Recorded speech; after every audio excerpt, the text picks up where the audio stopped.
Baiklah, Assalamualaikum warahmatullahi wabarakatuh. Alhamdulillahilladzi an'amana bi ni'matil iman wal islam wa nufarriqu baina ahadil anam sayyidina wa maulana Muhammadin wa ala alihi wa sahbihi ajmain amma ba'd. Yang saya hormati Ibu Farahiyah Sartika selaku dosen pengampu mata kuliah Bank dan Lembaga Keuangan Non-Bank serta teman-temanku sekelas yang berbahagia. Pada kesempatan kali ini saya Ahmad Firman Sastiawan Yusuf dengan NIM 2105011110137 akan membawakan video yang bertemakan dengan uh, membahas materi-materi sebelumnya guna melengkapi tugas ujian tengah semester mata kuliah Bank dan Lembaga Keuangan Non-Bank. Baiklah, jadi materi-materi yang akan kita bahas itu ada yang pertama itu ada peran dan fungsi uang serta lembaga keuangan, kemudian ada bank sentral atau Bank Indonesia, kemudian ada bank umum konvensional, yang selanjutnya ada bank syariah, kemudian ada juga BPR umum dan konvensional. Baiklah, langsung saja ke yang pertama yaitu tema peran dan fungsi uang, peran dan fungsi uang dan serta lembaga keuangan. Arti uang itu adalah suatu alat pembayaran yang sah yang berguna untuk melakukan transaksi dan sebagainya. Jenis uang itu ada kartal, ada giro. Jenis uang kartal itu seperti yang sering kita jumpai seperti uang kertas, uang logam seperti itu. Jika uang giro itu seperti biro, maksud saya uang giro itu seperti cek, kemudian ada biliar seperti itu. Peran uang ini sebagai alat tukar atau alat transaksi, kemudian bisa juga menjadi aset menimbun kekayaan juga. Kemudian uang ini bisa mempermudah transaksi seperti yang kita ketahui dahulu. Uang ini digunakan untuk menggantikan sistem yang telah berlaku dulu, yaitu sistem barter. Kehadiran uang ini mempermudah transaksi dan menggantikan sistem barter tersebut. Kemudian yang selanjutnya itu ada lembaga keuangan. Lembaga keuangan ini adalah tempat yang dapat dipertemukannya antara supplier dana dan peminjam dana. Fungsi lembaga keuangan sendiri yaitu ada beberapa, yaitu menekan ongkos transaksi, kemudian mengurangi harga transaksi, kemudian berfungsi juga demi pertumbuhan ekonomi masyarakat. Kemudian yang selanjutnya yaitu ada Bank Indonesia atau Bank Sentral. Bank Sentral ini di Indonesia itu bank sentralnya adalah Bank Indonesia. Bank Indonesia ini bertanggung jawab mengenai seluruh bagaimana cara jalannya sistem keuangan di Indonesia. Jadi semua sistem keuangan di Indonesia ini yang bertanggung jawab mengatur dan mengawasinya yaitu Bank Indonesia sebagai bank sentral negara ini.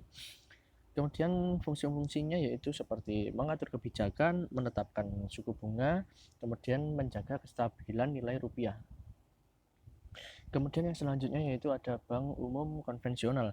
Bank umum konvensional ini adalah bank yang melaksanakan kegiatan usaha perbankan dengan konvensional. Maksudnya konvensional itu ya seperti bank-bank pada umumnya. Sistemnya itu berorientasi kepada profit atau keuntungan, berbeda dengan syariah yang akan kita bahas nanti. Bank umum konvensional ini memberi jasa dalam lalu lintas keuangan.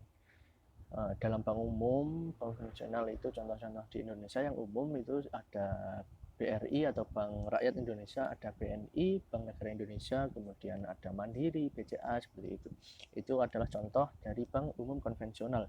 Kemudian fungsi-fungsinya yaitu seperti memberikan fasilitas pinjaman kepada nasabah, kemudian kita sebagai nasabah juga dapat menabung di bank umum konvensional. Kemudian yang selanjutnya yaitu ada bank umum syariah. Bank umum syariah ini sebenarnya hampir sama dengan bank umum konvensional. Yang membedakannya di sini adalah prinsip dan dasar-dasarnya. Kalau bank umum konvensional tadi orientasinya kepada keuntungan, kalau bank umum syariah ini bukan orientasinya, lebih ke dasar atau prinsipnya, yaitu syariah atau agama.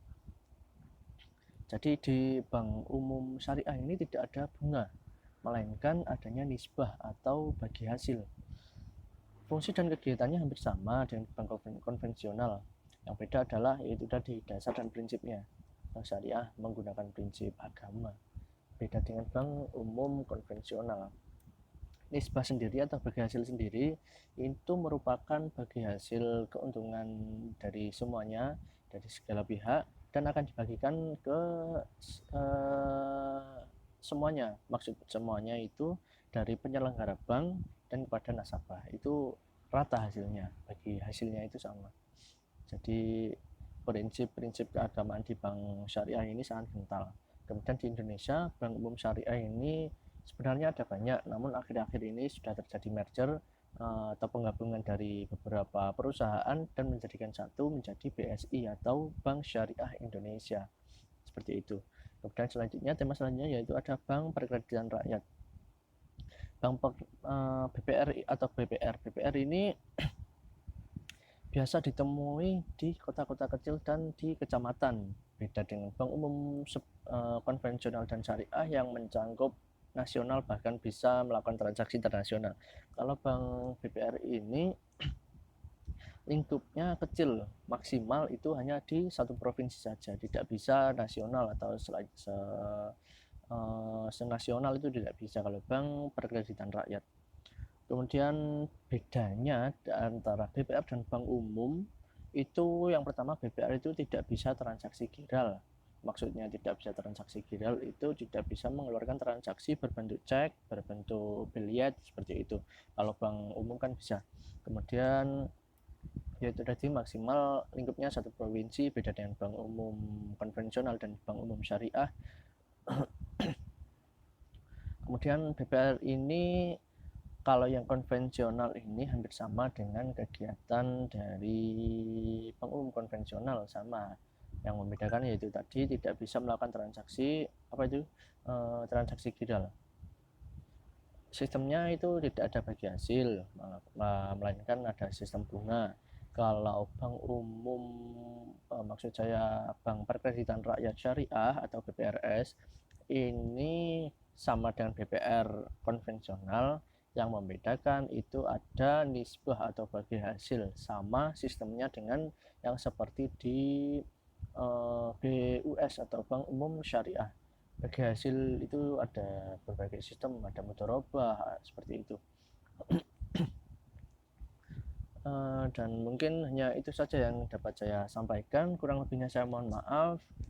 Ihdinas siratal mustaqim. Wassalamualaikum warahmatullahi wabarakatuh.